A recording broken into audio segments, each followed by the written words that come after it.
Gracias por visitar el canal de Ciencia Ficción y Fantasía.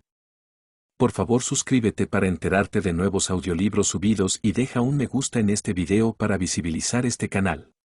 Muchas gracias. Audiolibro, La bestia en la cueva de H.P. Lovecraft. La horrible conclusión que poco a poco se había ido abriendo camino en mi espíritu ahora se había convertido en una terrible certeza. Estaba del todo perdido sin esperanza por los amplios y laberínticos rincones de la caverna de Mamut. Daba igual a dónde dirigiese mi esforzada vista, no podía encontrar ningún objeto que me sirviese como punto de referencia para hallar el camino de salida. Mi razón no podía albergar la más mínima esperanza de contemplar de nuevo la bendita luz del día, ni de pasear por los valles y las agradables colinas del hermoso mundo exterior. Ya no quedaba esperanza. Pese a todo y formado como lo estaba por toda una vida de estudios filosóficos, mi conducta desapasionada me brindó una satisfacción no pequeña, pues, aunque había leído a menudo sobre la demencia salvaje en la que se sumían las víctimas de situaciones como aquella, no experimenté nada de esto. Sino que continué tranquilo apenas me percaté de que me había extraviado. La idea de que probablemente hubiese vagado más allá de los límites en los que me buscarían tampoco me hizo perder en ningún momento la calma. Pensé que si debía morir, aquella caverna terrible aunque majestuosa constituiría un sepulcro mejor que cualquiera que pudiese brindarme un camposanto. En este pensamiento existía una mayor dosis de tranquilidad que de desesperación. Mi destino final sería morir de inanición, de eso estaba seguro. Sabía que algunos habían enloquecido en circunstancias similares, pero yo no acabaría así. Solo yo era el artífice de mi desgracia. Me había apartado del grupo de visitantes sin que el guía se diese ni cuenta y, tras vagar durante casi una hora por las galerías prohibidas de la caverna, me vi incapaz de regresar por los mismos laberintos tortuosos que había seguido desde que dejé a mis compañeros. Mi antorcha empezaba a apagarse y pronto estaría sumido en la negrura total y casi palpable del interior de la tierra. Mientras estaba bajo la luz poco firme y evanescente, cavilé sobre las circunstancias precisas en las cuales se produciría mi inminente fin. Recordé los relatos que había oído sobre la colonia de tuberculosos que se establecieron en aquellas titánicas grutas, tratando de recobrar la salud en el aire sano, al parecer, del mundo subterráneo, cuya temperatura era constante y su atmósfera era de una apacible quietud, pero en lugar de la salud, habían hallado una extraña y horrible muerte. Yo había visto las tristes ruinas de sus viviendas mal construidas cuando pasé junto a ellas con el grupo. Me había preguntado qué clase de influjo ejercería sobre una persona sana y vigorosa como yo una estancia prolongada en esta gigantesca y silenciosa caverna. Pues ahora, me dije con un humor sombrío, me había llegado la oportunidad de comprobarlo si es que la necesidad de nutrientes no aceleraba demasiado mi partida de este mundo. Decidí no dejar una sola piedra por mover, ni despreciar una sola posibilidad de escape de allí mientras en la oscuridad iban desapareciendo los últimos rayos de luz de mi antorcha. Así pues, haciendo uso de todas las fuerzas de mis pulmones, proferí una serie de gritos muy fuertes esperando atraer con ellos la atención del guía. Mientras gritaba pensé que las llamadas no servirían para nada, aunque estuviesen aumentadas y reverberasen en las paredes del laberinto que me rodeaba, no llegaría a ningún otro oído que fuese el mío.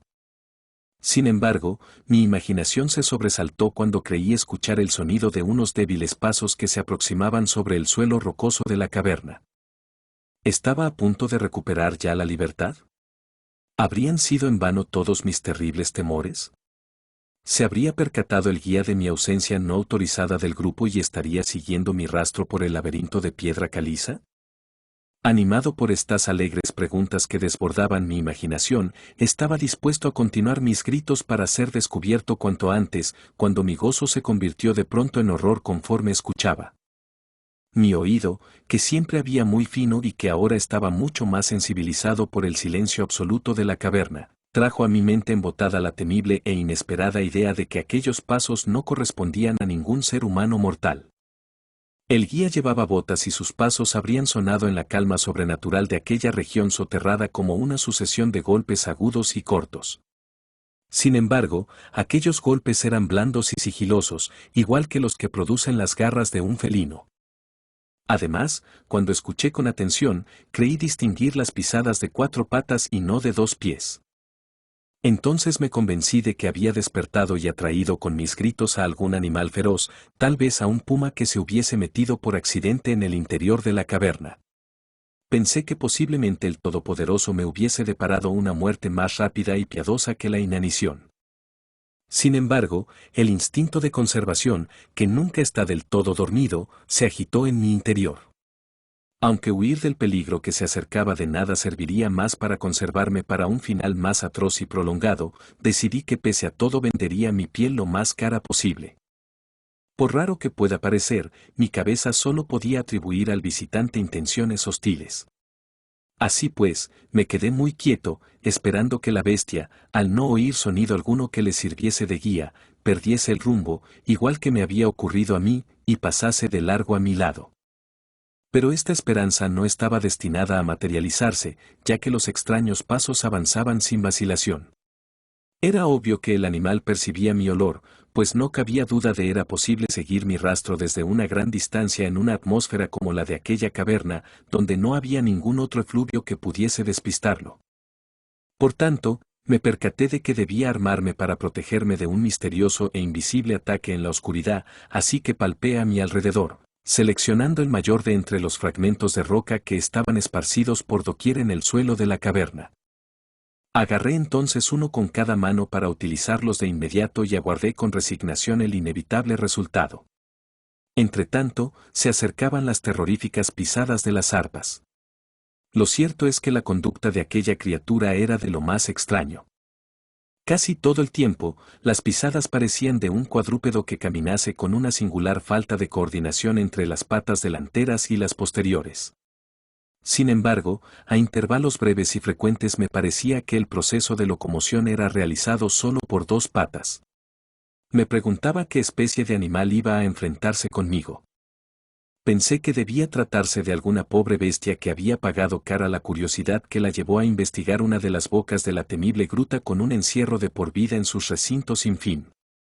Muy probablemente los peces ciegos, los murciélagos y las ratas de la caverna le servirían de alimento, al igual que alguno de los peces arrastrados hacia su interior por las crecidas del río Verde, que comunica de algún modo oculto con las aguas subterráneas. Dediqué mi terrible vigilancia a efectuar absurdas conjeturas sobre las alteraciones que la vida en la caverna podría haber producido sobre la estructura física del animal. Me acordé entonces del horrible aspecto que según la tradición local llegaron a tener los tuberculosos que murieron allí tras residir durante mucho tiempo en las profundidades.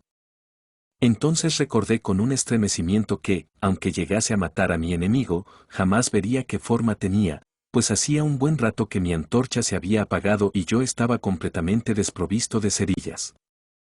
Entonces mi tensión mental se hizo espantosa. Mi fantasía desquiciada creó formas horribles y terroríficas a partir de la siniestra oscuridad circundante que realmente parecía constreñirme el cuerpo. Se diría que ya estaba a punto de dejar escapar un agudo grito, sin embargo, aunque hubiese sido lo bastante irresponsable para aquello, mi voz a duras penas habría respondido. Estaba petrificado, clavado al punto en donde me hallaba. No creía que mi mano derecha pudiese arrojar el proyectil a la cosa que se acercaba, llegado el momento crucial. Ahora el resuelto, pat, pat, de las pisadas estaba ya casi al alcance de mi mano, es decir, muy cerca. Podía escuchar al animal resollando y, aunque el terror me tenía paralizado, supe que debería haber recorrido una distancia considerable y que también él estaba cansado. Entonces se rompió de pronto el hechizo. Guiada por mi sentido del oído, siempre digno de confianza, mi mano lanzó con todas sus fuerzas la piedra afilada hacia el punto en las tinieblas de donde procedía la fuerte respiración. Puedo decir con alegría que casi dio en el blanco, pues escuché cómo la cosa saltaba y caía de nuevo a cierta distancia, allí pareció detenerse.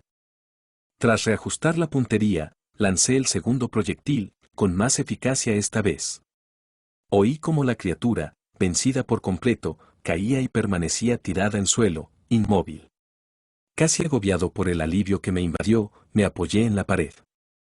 Se seguía oyendo la respiración de la bestia, ahora en forma de un pesado jadeo que inhalaba y exhalaba, así que deduje que solamente la había herido. Perdí entonces las ganas de examinarla.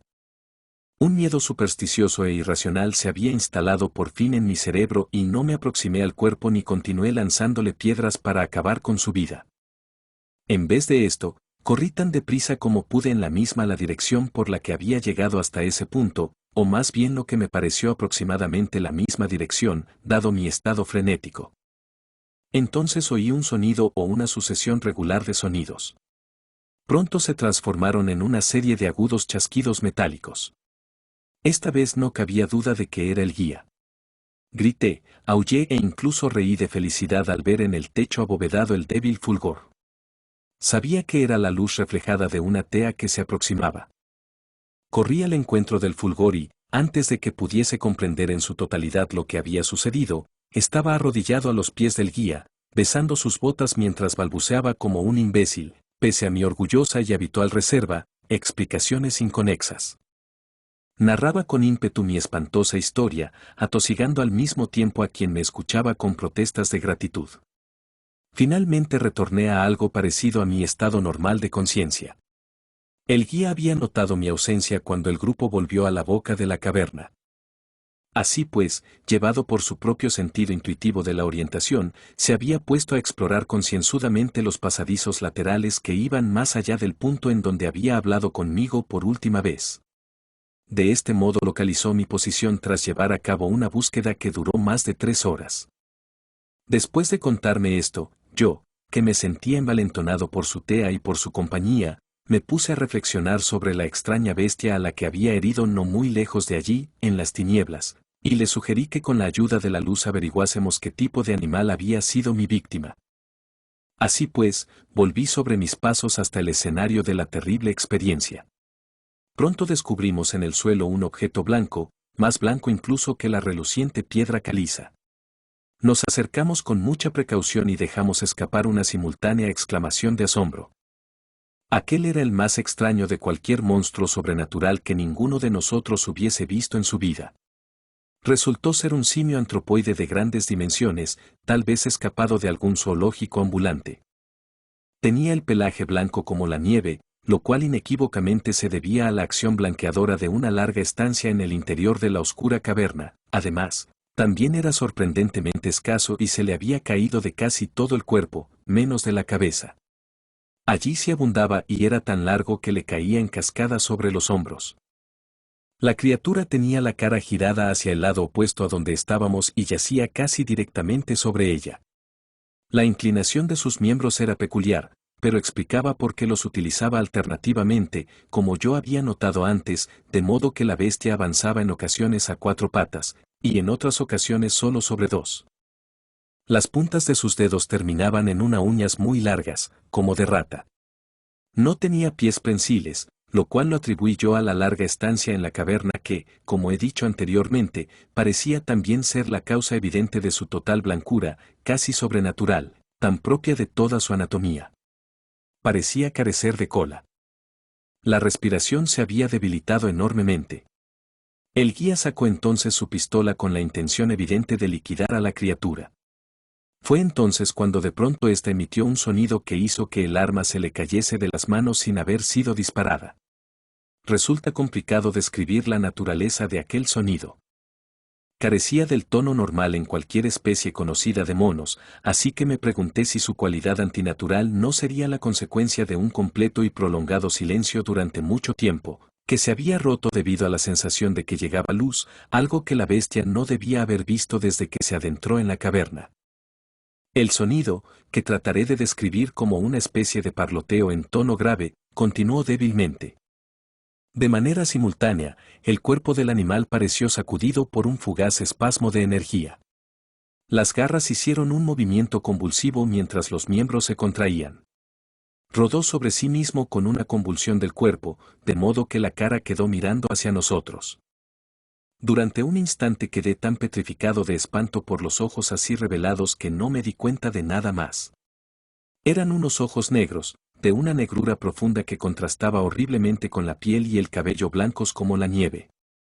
Estaban hundidos en el fondo en sus órbitas y completamente desprovistos de iris, como sucede con las demás especies cavernícolas.